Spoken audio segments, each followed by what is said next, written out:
Guys, napanood nyo na ba to? So, trending to ngayon si Kuya na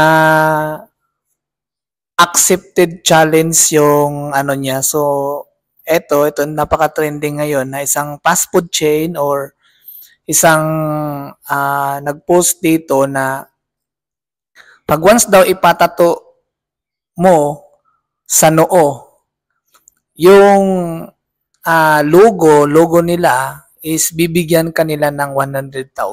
Yan. So, trending to ngayon, guys. So, ito si Kuya, inaccept niya yung challenge. So, tingnan mo dyan sa picture. Ayan.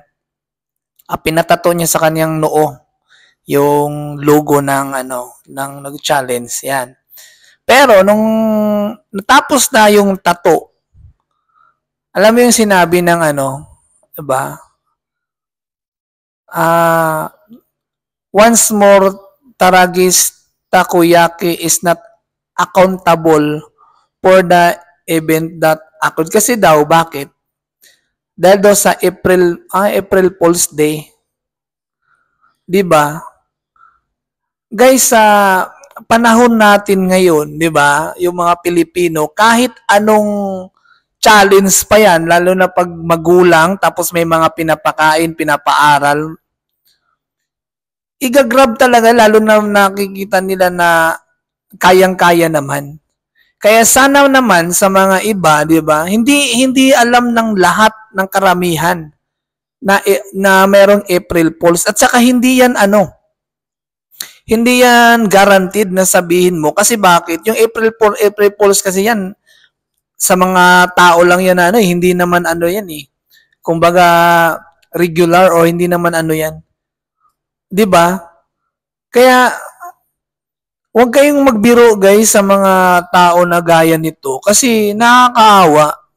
So, paabot ko lang din sa may-ari din nitong Taragis o Tragis tong takoyaki na to. Ibigay nyo sa kanya yung nararapat. Pa-challenge kayo, tapos pag naman hindi nyo naman accept. Guys, hindi biro yan, ganyan, nagpapatato. Kasi bakit? Sa hirap kasi ng buhay ngayon, mahal na ang bilihin. Lahat naman di ba? Tapos bibiruin nyo pa yung tao. Di ba? Baka pag ikaw nasa malapit ka, babatukan ka talaga ng iba. Kasi bakit? Yan ang hirap kaya yan. Kumbaga, hindi na biro yung ipatato mo sa noo. Kumbaga, okay lang siguro sa braso, kung saan-saan. Pero sa noo, di ba? Tapos sabihin mo, hindi ka accountable dyan. Di ba? For what reason? Di ba? Challenge ka. Wala ka naman palang pera. Di ba? Tapos sabihin mo, April Fools. Guys, huwag kayong magloko ng katulad ng ganito. Hindi lang sa ganito hindi lang sa ganito. Iba pang mga biro. Lalo na involved yung money, tapos bibiruin mo. Kasi bakit? Ang mga tao talaga ngayon, kumbaga kung mayroon ka mga challenge talaga dyan, kakanain talaga yan.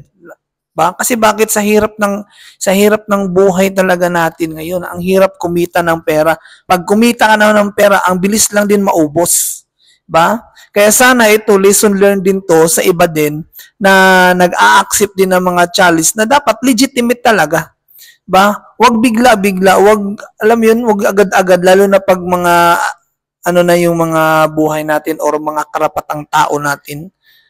So, beware ta sa mga ganito, guys. So, trending to ngayon si Kuya. So, hindi ko alam kung anong mangyayari dito. Alam ko marami pang magre-react at marami pang magbablog nito tungkol kay Kuya.